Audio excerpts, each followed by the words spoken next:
Hello, loves. Today I have compiled quite a few good stories. Let's get started. Story: I have the most wonderful boyfriend. So, my birthday was on Tuesday.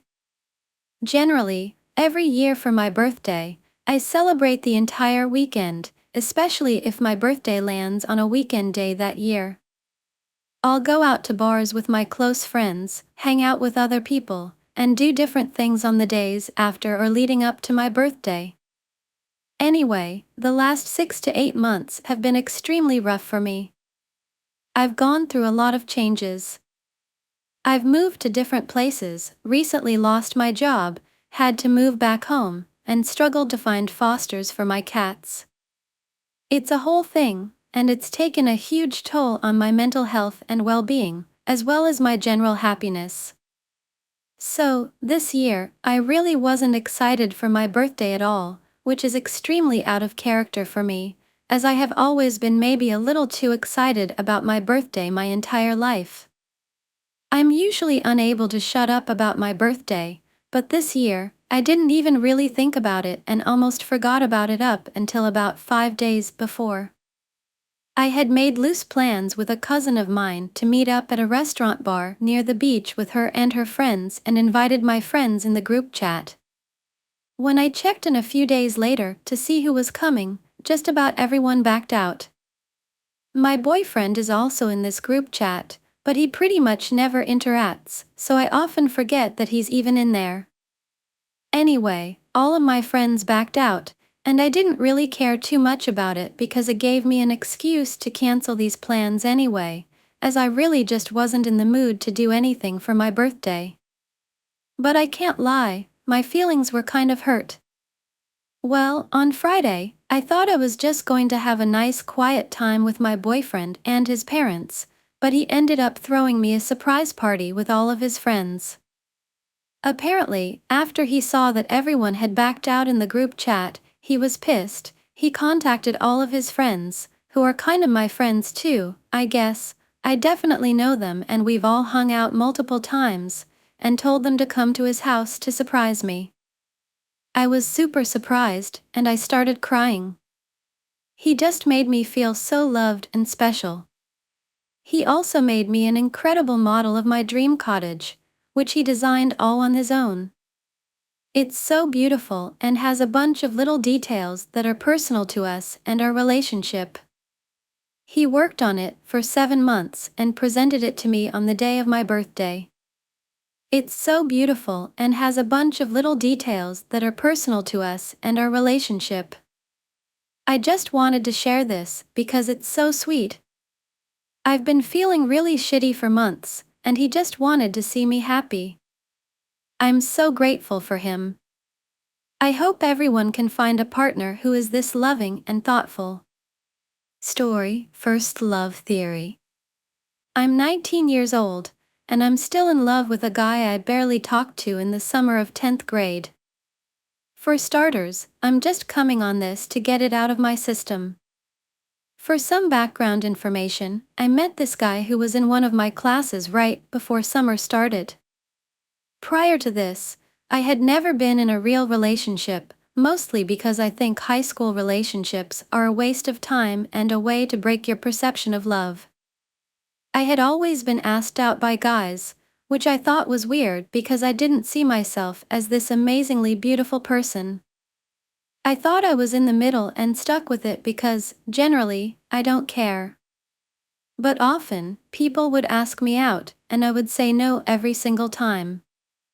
In June, towards the end of school, I started talking to this guy, which was surprising for me because I don't do talking stages, but he wanted to get to know me, so I actually said yes.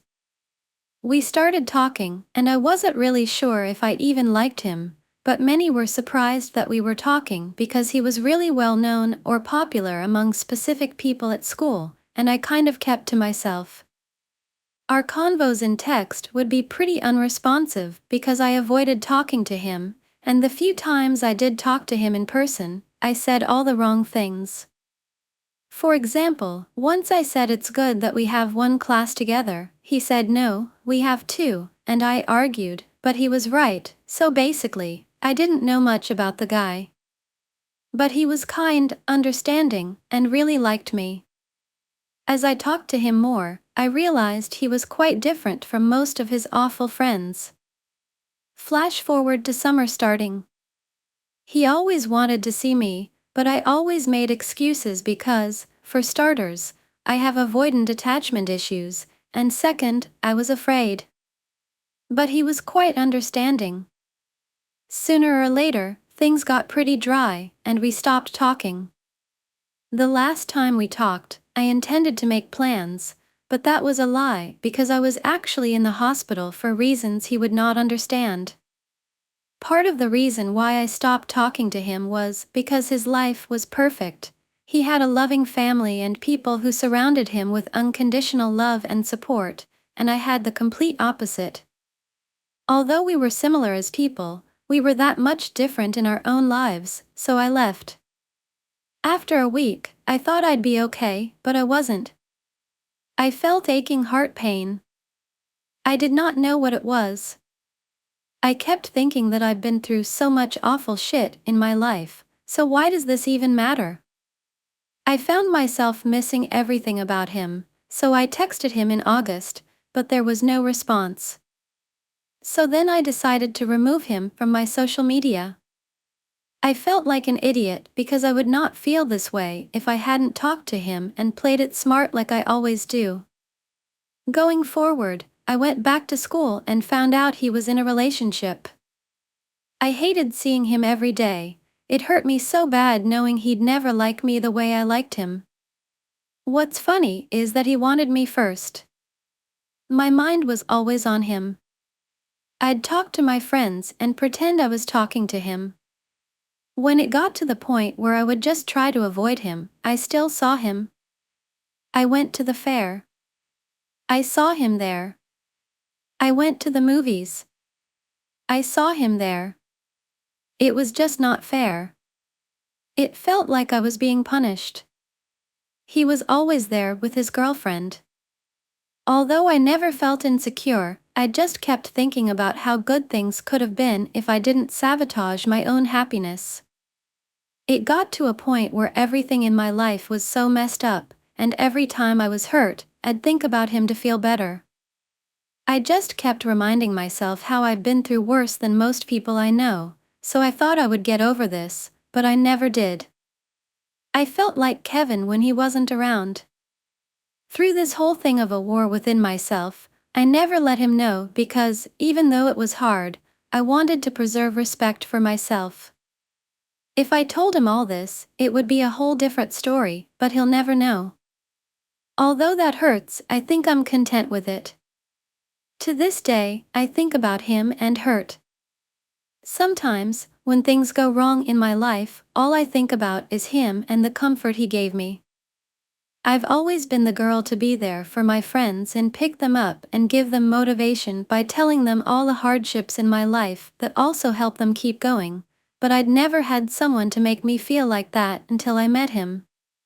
It's been so long, and I don't think my love ever died down or changed. Story: you and your 3 closest friends who you've worked alongside with since Nom breakdown and somehow attract zomboids. John, what the fuck do you think you are doing, you absolute mental case? Asterisk, you hissed, trying to keep a low level of volume in your voice despite the rapidly growing horde zomboids, mindlessly approaching us. What do you think, dumbass? Asterisk, he said, very casually as he put the famous Don't Look Back in Anger Oasis cassette into the player, turning the volume up using the dial on the radio. You're gonna attract more of these bastards, are you insane? Asterisk, I once again quietly exclaimed, watching John turn the volume louder than I had ever heard. We are already gonna shoot them, why can't we go out listening to our favorite band? Asterisk, we have suppressors. Asterisk, I exclaim, my face having a look of despair. Not for shotguns. I know you have your AR-15, but we all have M4s, asterisk, John said, humming the chorus to the beloved song we all had sang before our cars had run out of fuel. We had driven about 40 miles west in hopes of reaching the military base to recuperate with our family who were being held safe there, reason being that we had served in Vietnam, entitling our families to safety and protection, given by the military. So don't look back in anger, I heard you say. Asterisk John and Harry sung, as they fired their M4 shotguns into the oncoming horde of zomboids. Come on Liam, you need to start killing these inbred fuckers. Asterisk you hear John say to you, mowing down the next 4 zombies with his beloved shotgun.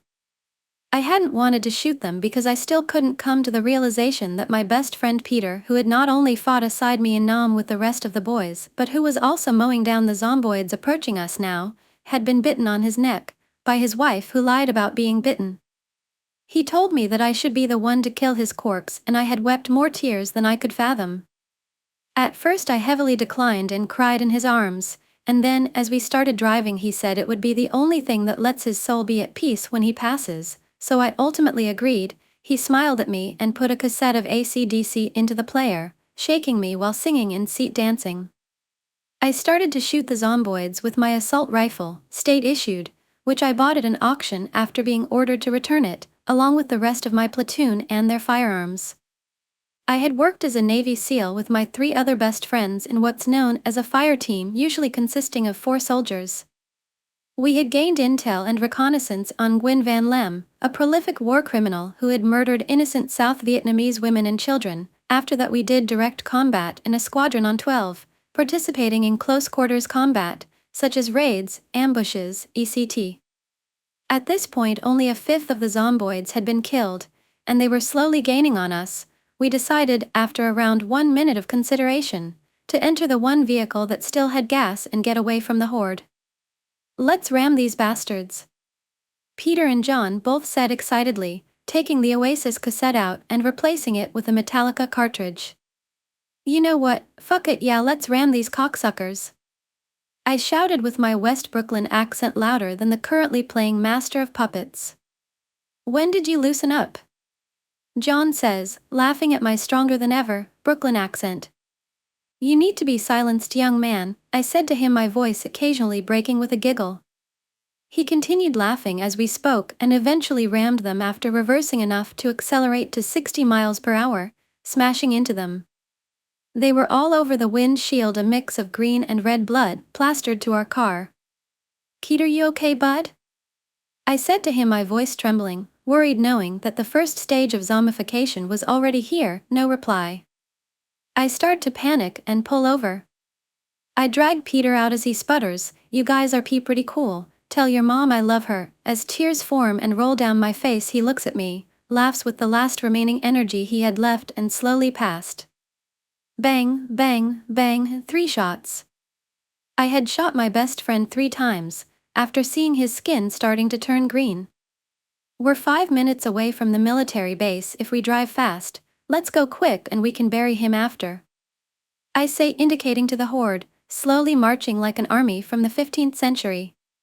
We drive around 7 minutes and arrive at the military base, being greeted by the president, with a flock of security behind him. I had counted at least 15 of them before shaking the president's hand, being congratulated for my outstanding work, to not only protect the country but to protect my area as a police officer, giving my life to the United States of America. I thanked the president and walked to my wife, kissing her on the forehead and hugging my children. I watched my 2 remaining friends recuperating with their families, walking into the barracks. Later on that week we had gone back to where Peter had passed, taking him back to outside the base, digging him a grave, putting a tent over his grave, attaching his badges to a batten of wood, hammering it into the soil like a fence. After we finished the grave I put a chair in front of the wood and cried, wishing I hadn't have lost my brother. Story, a kind of sad love story. In May of 2017, I met a girl in-game. To protect her identity, we will call her Diana, maybe between the 20th to 25th of May. In the match, I noticed that everyone was saying she was a girl because of a mistake a player made, thinking she was a guy, lol. As the match ended, I went to private message to talk to Diana, just to establish a conversation after what happened. She ended up being a nice girl, to be honest. After 1 hour of talking, we shared various experiences in the game and some opinions about it. It was time to go to bed for both, so we said goodbye to each other and disconnected. As some weeks went by, we had already established a kind of friendship between us, a weird one. A lot of things happened during June: my ninth grade graduation, some friendship problems with a friend, depression from leaving high school, birthday. Really, a lot of problems were in my head at that time. But I really didn't give a f about all of that. Until the worst arrived. Diana told me she wanted to tell me something very important and invited me to a private room. After about 30 seconds of uncomfortable silence, she said, "I am worried about something." "About what?" I asked. "I'm getting hospitalized soon." The awkward silence returned, but only for 5 seconds. "When?" "Why?" "Tomorrow, maybe at night. I have heart problems, they are getting worse." "Are you going to be okay?" "I don't know." After she was going to leave, I didn't have much to say, but I dumbly said what I felt for her. "I already know what you're thinking." And just after that, I barely remember her message saying, "I love you too." Weird, isn't it? I'll continue the other part because I need some rest for now. I haven't slept in a while.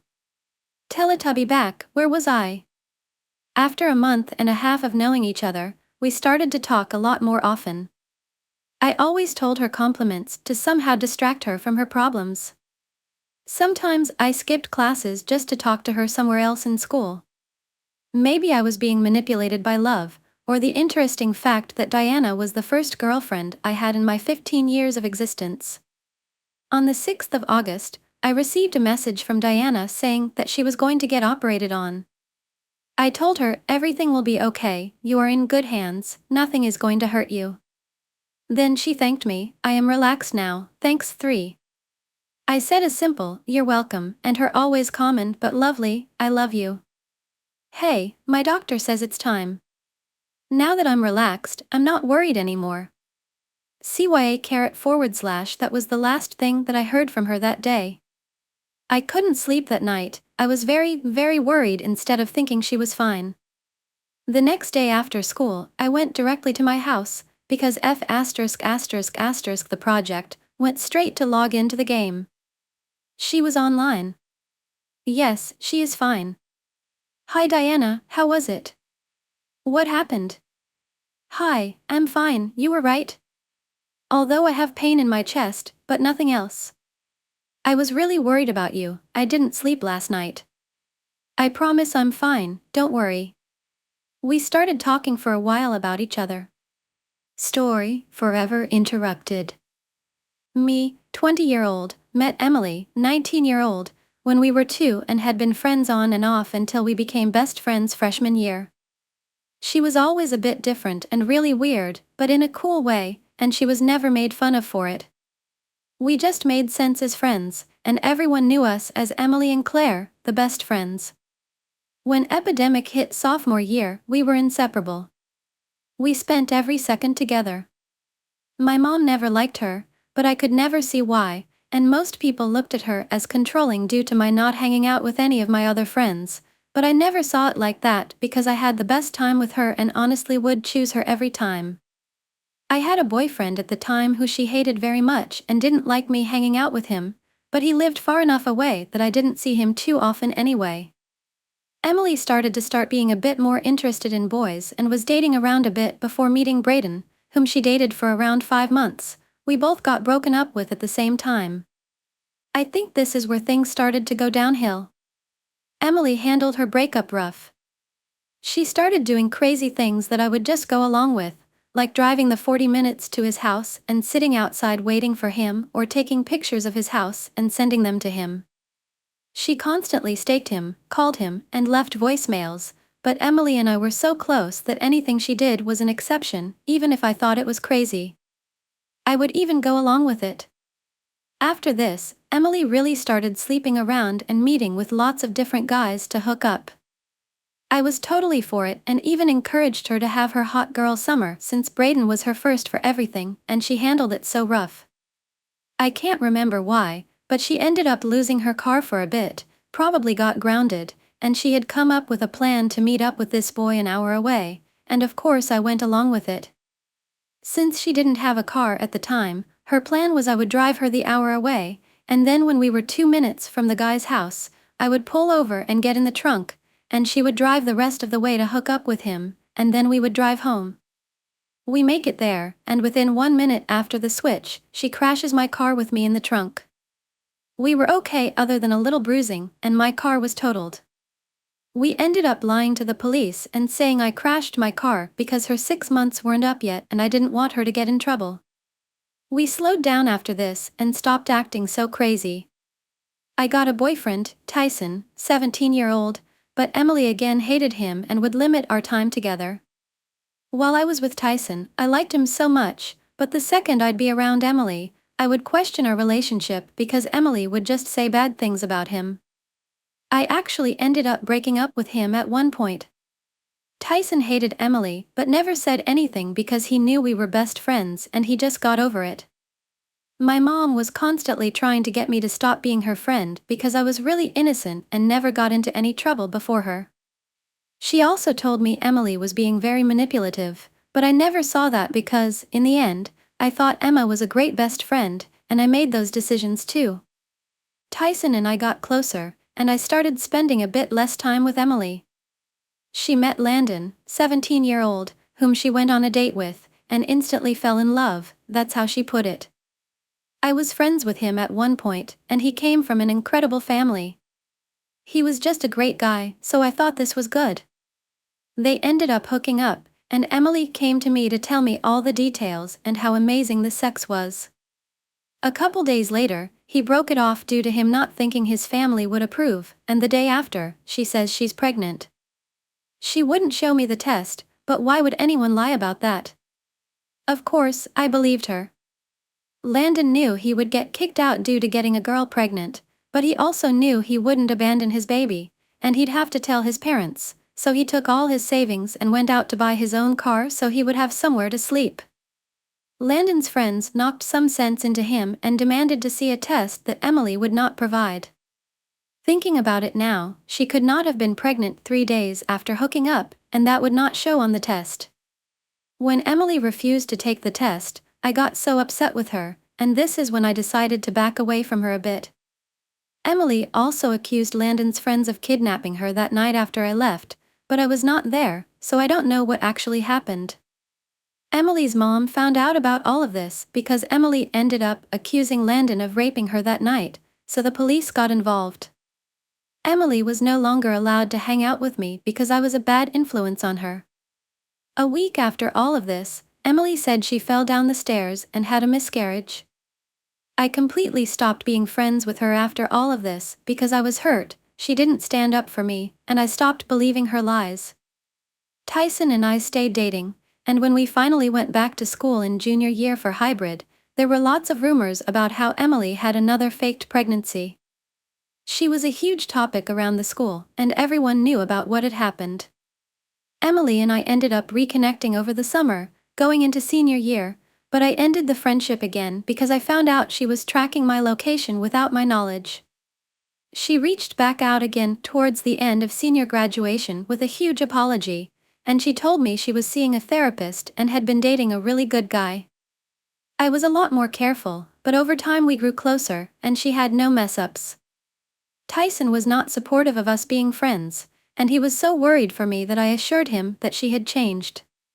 She had switched her career choice 3 times, and I was living at the fire station as a sleeper and going to school to be an EMT until I had a horrible call that made me realize I couldn't do it anymore, and I went full-time to being a barista and babysitter on the side while she was in online school trying to figure out what she wanted to do and also babysitting quite a bit on the side.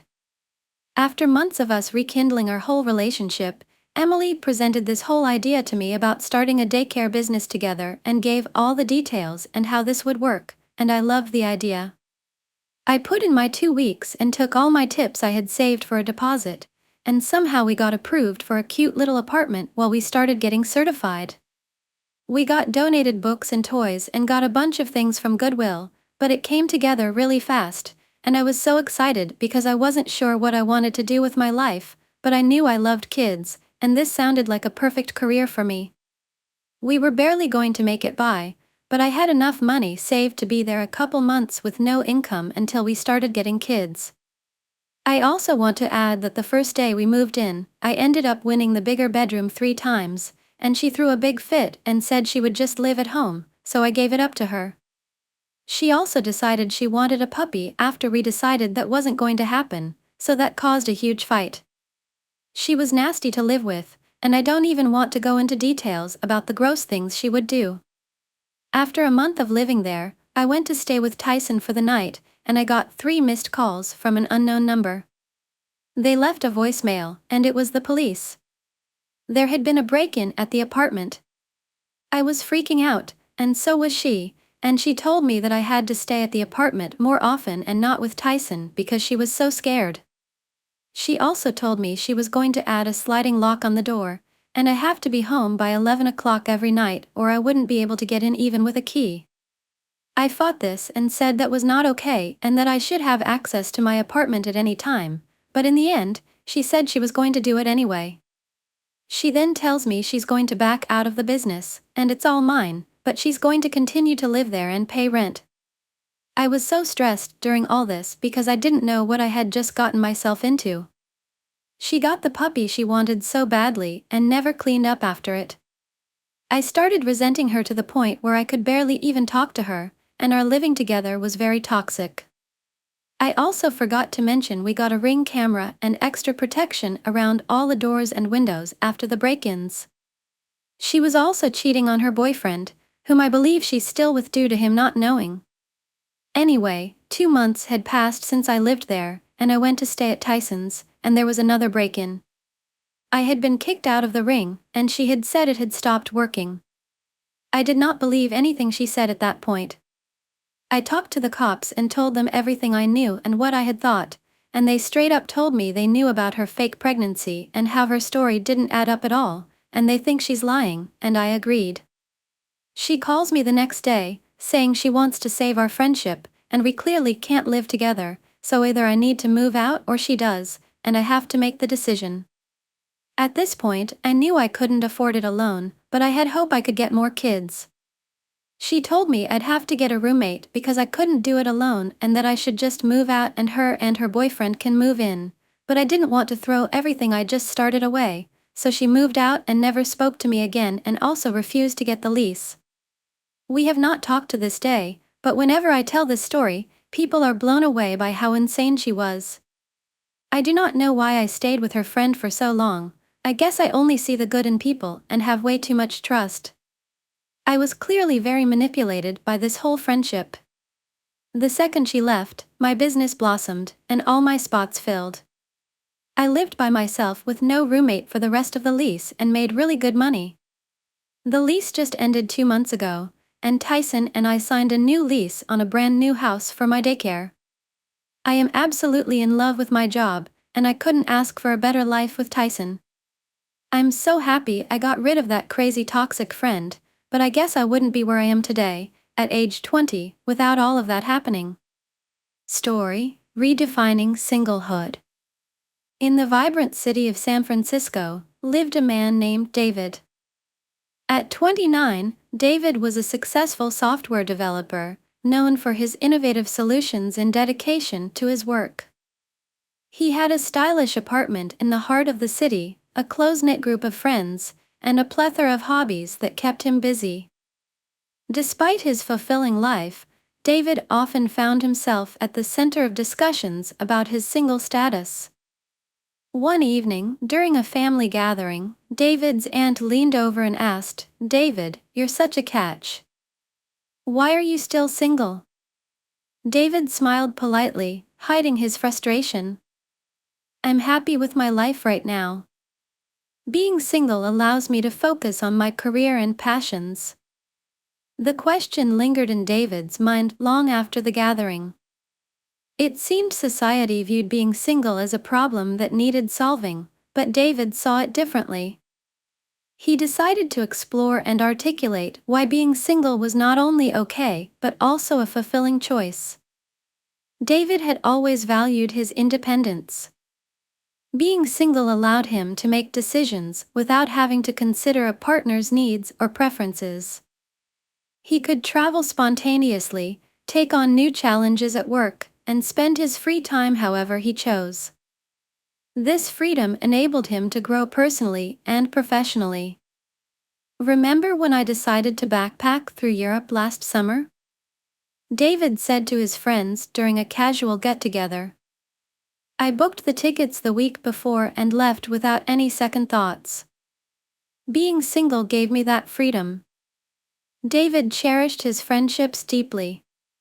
He had a diverse group of friends who shared his interests and supported him through thick and thin. Being single allowed him to invest time and energy into these relationships, creating a strong support network. I have time to help my friends move, celebrate their successes, and support them during tough times, David explained.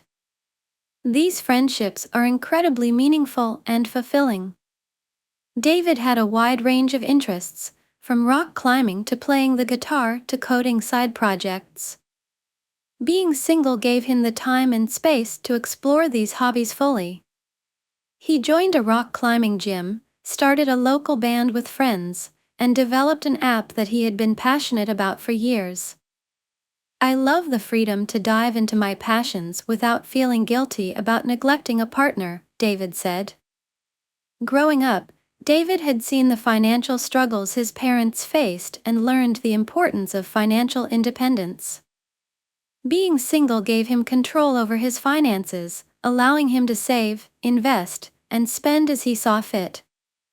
He enjoyed the freedom of making his own financial decisions and planning for his future.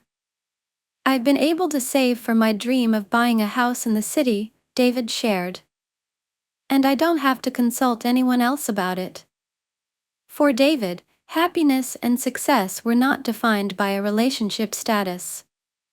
He found joy in his accomplishments, his friendships, and his personal growth. He believed that being single allowed him to live authentically and pursue his true passions without external pressures. Happiness isn't about fitting into someone else's expectations, David said. It's about living a life that feels right for me. As David shared his insights with his friends and family, they began to see his perspective. They realized that his choice to remain single was not out of necessity, but out of a desire to live a fulfilling and independent life. David's story serves as a reminder that being single is not a problem to be fixed, but a valid and fulfilling choice. It's an opportunity to grow, pursue passions, and build meaningful relationships on one's own terms. David's journey of embracing singlehood is a testament to the power of self-love, independence, and the endless possibilities that lie ahead when one chooses to live authentically. For David, and many like him, singlehood is not a state of lack but a canvas for creating a rich and meaningful life. Story: my girlfriend took a break from me and spent the summer with another guy, so she could be sure I was the one. My Sam 23-year-old girlfriend, Zoe 23-year-old, left me to be with another guy 2 years ago. She did this because she needed to be sure I was the one. I was absolutely devastated. This was a premeditated decision. In the spring of that year, we were both in college and had been together 6 years at that point. I was unaware, but she had been conversing with a guy in class. Feelings grew. She swore she never cheated or did anything physical or even met him outside of class, but they did have a lot of text conversations for the months leading up to her revelation. Just as the semester ended, she sat me down and told me she was going to go stay with him for the summer. He had just finished school and was moving to a new city and had an apartment lined up. She was going to stay with him for June and July, then return for our senior year. She offered me her phone and said I could read everything that was there. She wanted me to know she had not cheated. I was a mess. I love her immensely and did then as well. I was begging her to not do this. She tried to be as comforting and consoling as possible, but at the same time was steadfast she was going to do this. Her main reasoning being we had only ever been with each other, and she needed to know she wasn't missing out. I couldn't even begin to guess how many times she said she loved me still saw a potential future, and this was just to be sure. She even encouraged me to date. She left 5 days after this conversation. I tried so hard to get her to stay, but she went. I worked and did nothing else those entire 2 months. I didn't socialize, I barely ate, I barely slept. I went from 185 pounds to 165 pounds. She asked me to not contact her. I respected that. I was living in her apartment, everything was a reminder, a trigger. It was the worst, most painful time of my life. I knew she would return, even if not for me, we still had a year to go in college. And she did return. 1 week sooner than expected. It was a Sunday, and she just showed up at the apartment. She broke down in tears upon seeing me. I was so much thinner, eyes sunken, mildly unkempt. The apartment wasn't disgusting, but it wasn't nice either. She told me she knew just from looking at me that she had destroyed me. We both cried for a long time. She was so apologetic. She said she knows now, she wants me and only me. I was more than willing to take her back. We had a tense honeymoon phase upon her return, where we were both tiptoeing around each other, spending lots of time together, but also having this elephant in the room. That lasted a month or so when I started having the anxiety attacks. This is when we finally started to address some of the issues, which we had largely avoided. It couldn't have been timed worse as we started back to classes about this time as well. Over the next 9 months or so I became more and more depressed. I was verbally abusive at times. Zoe took it, everything I said. She always tried to reassure me, always took responsibility. I asked all the time what I had lacked. What could I do better? Why wasn't I good enough? What more did she need? She always said I was great the way I was. That she made the choice she did, not because any fault of my own, but out of her own immaturity. We discussed what her life those 7 weeks was like. Obviously, it was a full sexual relationship. They went on dates, they slept in the same bed, showered together, that was our thing, at least to me it was, talked about where this was going. I didn't think the wondering, the mind movies, would be easier to deal with than the truth, but I have a lot of days where I wish it was still just my imagination. The hardest part to cope with is she told me she returned early for me, but at the same time, after his initial 6 weeks he was offered the same position at another branch. That branch was about 5 hours away. Initially he was only about 40 minutes away from our campus. They talked and decided that while this had been fun, he wasn't sure it was worth continuing long distance. She told me she had mixed feelings, which was to her an indicator to return to me and try and redeem herself. I on the other hand now endlessly wonder if she would have come back at all if not for him moving. That brings us to a year ago. I was still easily triggered. I still had my moments of name-calling and verbal outbursts. She always went into support and reassurance mode. But not this time, she teared up and said, "I deserve it, but I can't keep doing this." I realized then I was going to lose her again. I don't want to lose her, it was so hard the first time. I love her so much. At that point I rug swept everything. I stopped bringing it up. I stopped talking about my feelings about this, except in the most vague ways. If she brought it up or checked in on me, I played it off, told her I was doing good and was in a different place now. We got engaged 6 months later. We just got married 2 weeks ago. Zoe has been everything a man could hope for this last year. I have regained my trust in her, and she goes out of her way to love and support me. I am a rising star at the office. I've been really pushing hard at work. I take on all the toughest jobs, and I have been hitting it out the park. I just got promoted, and with it a substantial raise. On top of that, I have made it a point to exercise regularly and eat well every day. I am in better shape than I ever thought I would be. With all it said, I make it point to spend as much time together with my now wife. Even if she just wants to chill and watch TV, I'll massage her shoulders or feet, play with her hair, soft touch her arms or back. The little things she likes. The response has been huge. She can't keep her hands off me, we are doing small trips together, and our non-physical intimacy is consistent and deep. But it's all born of insecurity. This is my problem. I am so driven at work, and the gym, and in the kitchen, and with my wife, because I am so terrified she will leave me again. I sometimes look up the guy on social media. Just to make sure my career is going better, it is, that I am in better shape, I am. I don't want her to feel bad. I still feel so guilty of how I acted that first year we were back together, but it's hard pushing like this all the time. I'm just so afraid if I slip even a little, I'll lose her. I just got to stay focused and enjoy the little moments of rest that come. If I do that, I think I can make sure no one beats me again. Zoe and I just celebrated our 1-year wedding anniversary last month. Our relationship is going very well. We bought a house. She's always asking me how she ended up with such an amazing husband. I have been busting ass extra hard lately. I hit a big bonus at work, and her job is doing well, although she has a lot more work stress now. I've been doing my best to help take the home stress off.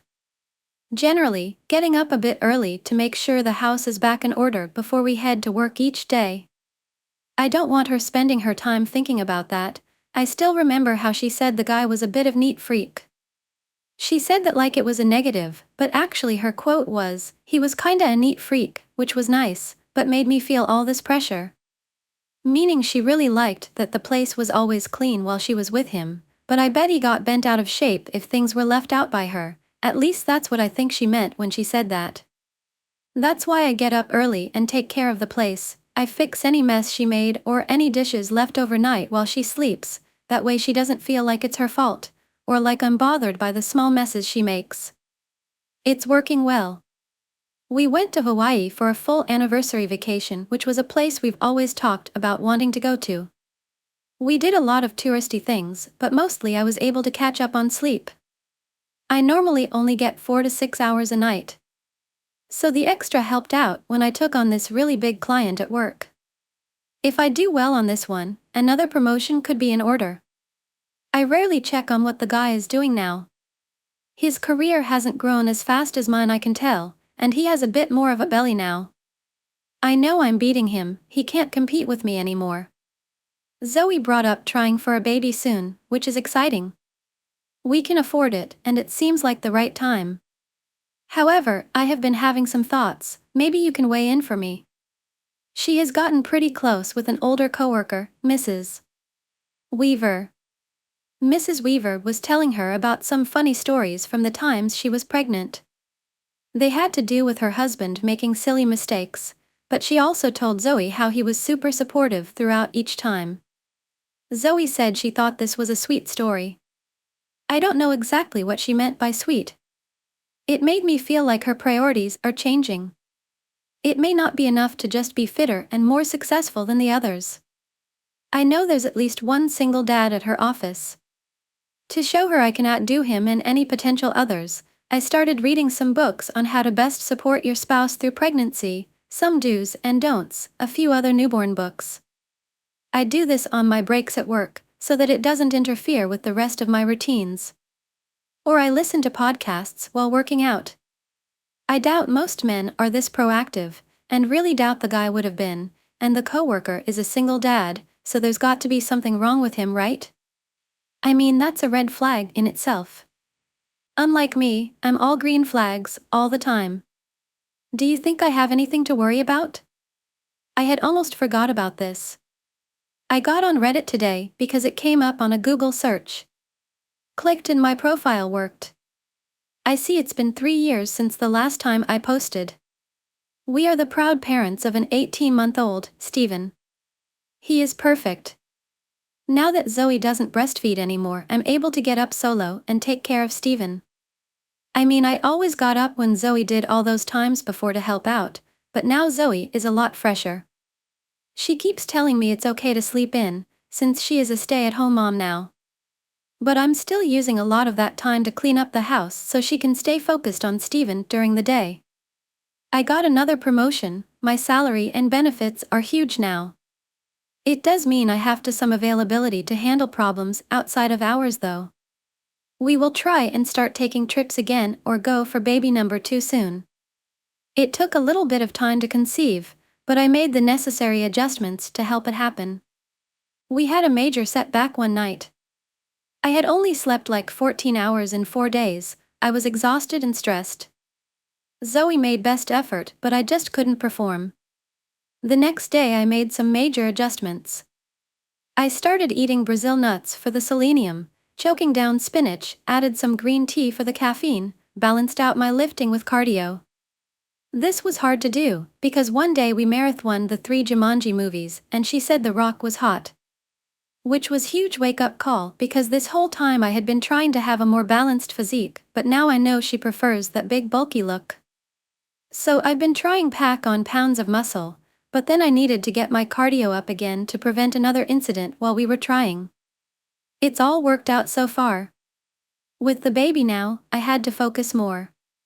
I created a schedule to make sure I was doing all the things I needed.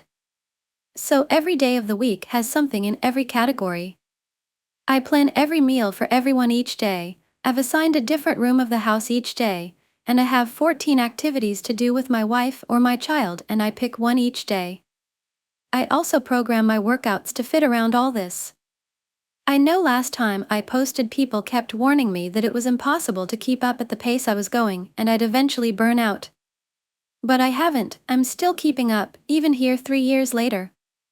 And most of that time has been with either a pregnant wife or a newborn. I also haven't heard her even mention someone else since the Rock incident. So I must be doing something right. I don't know anyone I'm not better than at everything.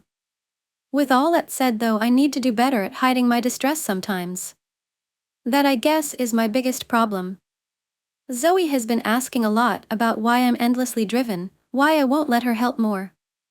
Stuff like that. I'm pretty good at diverting those questions and explaining them away.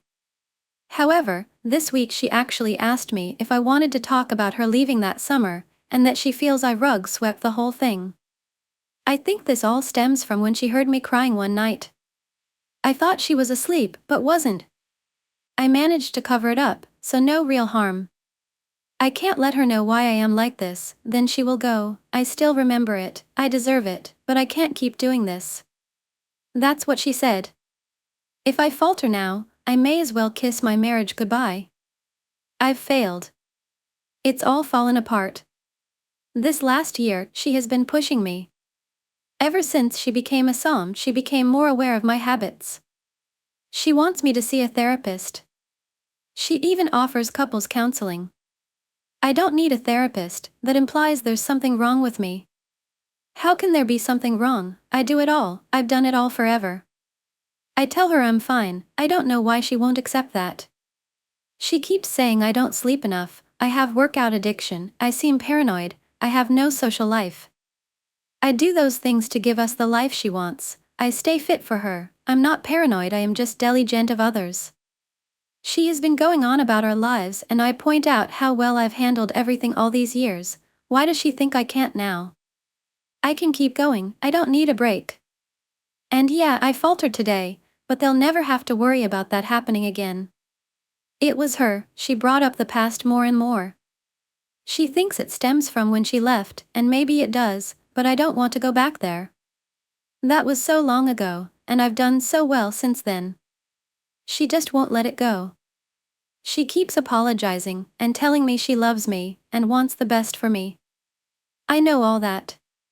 She says I can't keep this up, says she knows how I feel, says I need help. She doesn't know. No one knows.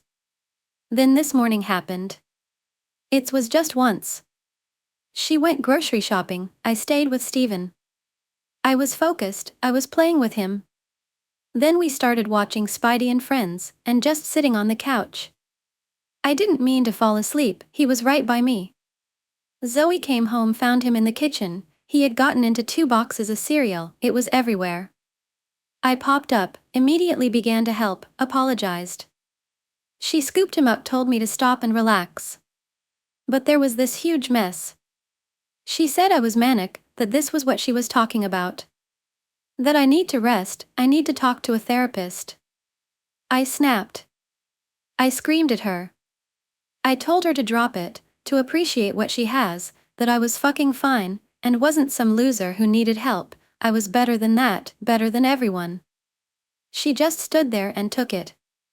Then she looked me right in the eye and said, "Do not scream and cuss at me. I know you are struggling, it's okay, go lay down. You need to rest." Then she grabbed Steven's go bag, took him and started for the door. I asked where she was going. She said, "Just rest please, I'm going to my mother's, I'm just taking a break." A break. I just stood there, quietly, watched her walk out. She needs a break. The last time there was a break it broke me. I have done so much and it wasn't enough. I still failed to protect my son and that's it, she's not coming back. I failed as husband and a father. I texted her brother. Asked if he would come, he said he will be here in an hour.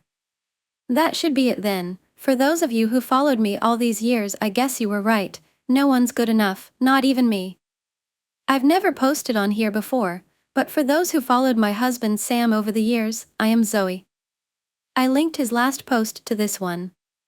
I'm only doing this because a lot of you showed him tremendous support, which I appreciate, and hope that anyone who finds themselves going through crisis like he was will get help. Those who followed him know that 6 months ago we had an incident where he fell asleep while watching our son Steven. I wasn't angry, and I didn't blame him. I knew he was having a hard time. I was afraid.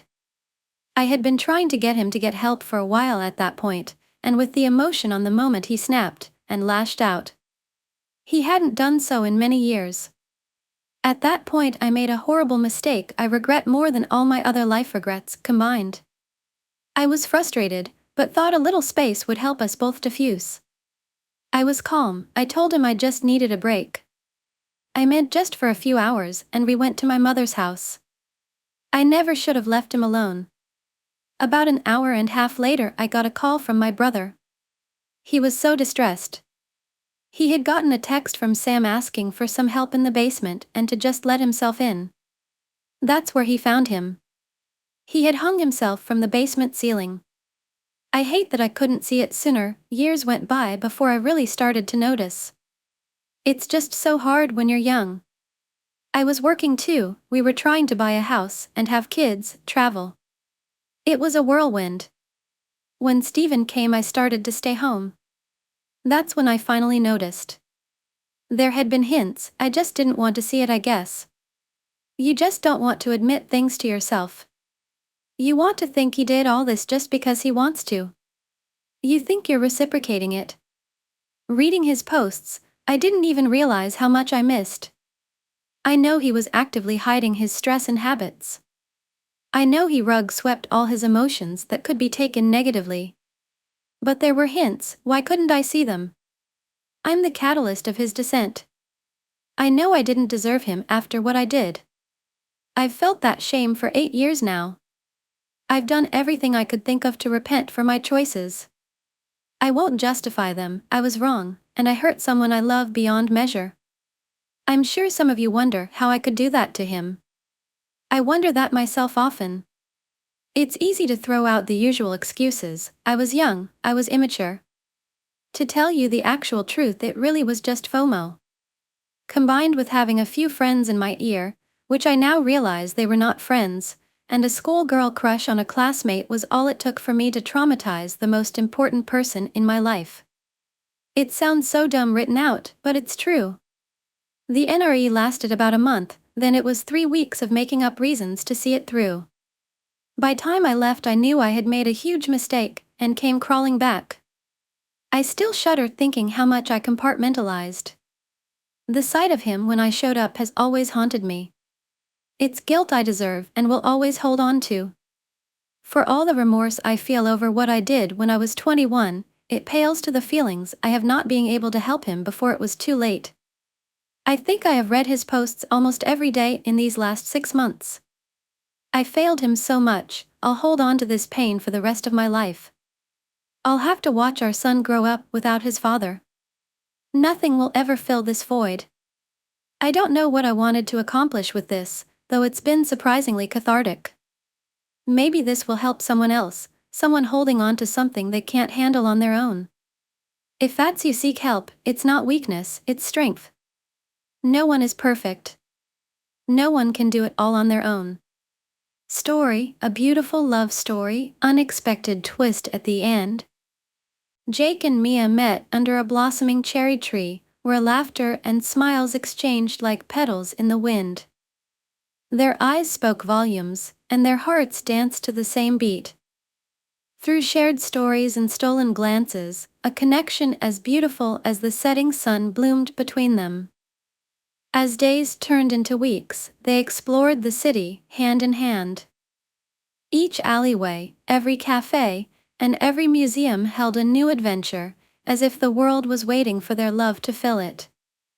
The way their fingers intertwined, an unspoken promise of togetherness. One chilly autumn evening, raindrops gently kissed their faces as they strolled along the riverbank. Seeking shelter, they found solace in an old bookshop. Inside, they discovered a hidden world, the pages of books telling tales of love, adventure, and dreams. Mia gifted Jake a leather-bound journal, a canvas for his thoughts and a testament to their love. He filled it with verses, expressing the depths of his affection. Mia, in turn, painted vibrant canvases, capturing the colors of their shared emotions. Seasons changed, but their love remained constant, like the North Star guiding sailors through the night. The snow-covered streets became their playground, as they embraced the warmth of each other's company. In the spring, a surprise picnic by a field of wildflowers, with a handmade bouquet as the centerpiece, marked a milestone in their journey. Jake's eyes sparkled with emotion, and Mia's laughter echoed like the sweetest melody. With time, their love deepened, transcending words. It was in the way they cared for each other, the way they supported dreams and wiped away tears. A connection so profound that no obstacle could break it. In a quaint chapel, surrounded by family and friends, Jake and Mia exchanged vows, sealing their love with a kiss. It was a celebration of a love story written in the stars, a tale that touched the hearts of all who witnessed it. Jake finally asked Mia a question that had been on his mind for a long time. He asked, "By the way, what is Mia short for?" Mia replied, "Oh, it's short for Michael." And so, their love story, like a timeless melody, continued to unfold, a testament to the enduring power of love, written in the language of their hearts. Story, I have the most wonderful boyfriend. So, my birthday was on Tuesday. Generally, every year for my birthday, I celebrate the entire weekend, especially if my birthday lands on a weekend day that year. I'll go out to bars with my close friends, hang out with other people, and do different things on the days after or leading up to my birthday. Anyway, the last 6 to 8 months have been extremely rough for me. I've gone through a lot of changes. I've moved to different places, recently lost my job, had to move back home, and struggled to find fosters for my cats.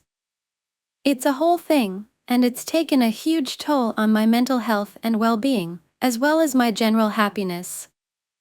So, this year, I really wasn't excited for my birthday at all, which is extremely out of character for me, as I have always been maybe a little too excited about my birthday my entire life. I'm usually unable to shut up about my birthday, but this year, I didn't even really think about it and almost forgot about it up until about 5 days before. I had made loose plans with a cousin of mine to meet up at a restaurant bar near the beach with her and her friends and invited my friends in the group chat. When I checked in a few days later to see who was coming, just about everyone backed out. My boyfriend is also in this group chat, but he pretty much never interacts, so I often forget that he's even in there. Anyway, all of my friends backed out, and I didn't really care too much about it because it gave me an excuse to cancel these plans anyway, as I really just wasn't in the mood to do anything for my birthday. But I can't lie, my feelings were kind of hurt. Well, on Friday, I thought I was just going to have a nice quiet time with my boyfriend and his parents, but he ended up throwing me a surprise party with all of his friends.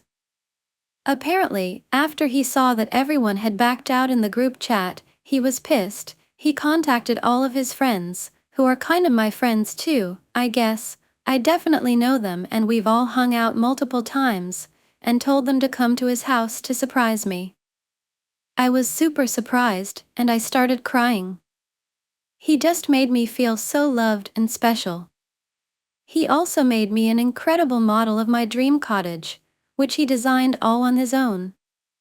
It's so beautiful and has a bunch of little details that are personal to us and our relationship.